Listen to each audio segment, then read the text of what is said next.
welcome to the channel. Today we're looking into forces and something called deformation.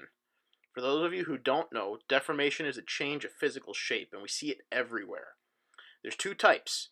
Plastic, which is when the shape is changed so much that the object won't spring back to its original shape, and the other, which is called elastic.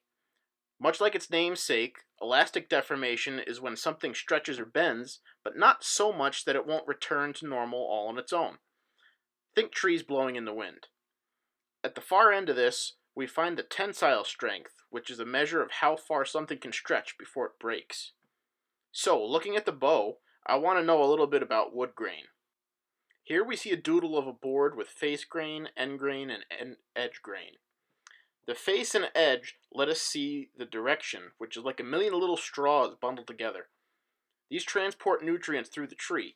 The end grain's like looking at the holes in the end of those straws. So, when we look at a bow being bent, our main forces are tension and compression. As it bends, the grain on the outside of the arc stretches, and the inside grain squishes together.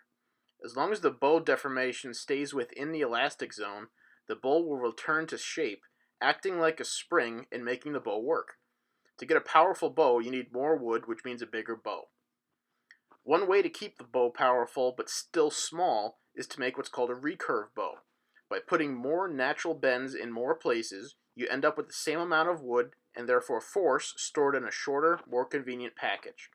The danger in a bow is that it degrades with age and use. When a bow storing 100 pounds of energy snaps, it can seriously hurt the user. So we got around this by adding safety features, leather wrapping, fiberglass. These keep broken parts from flying.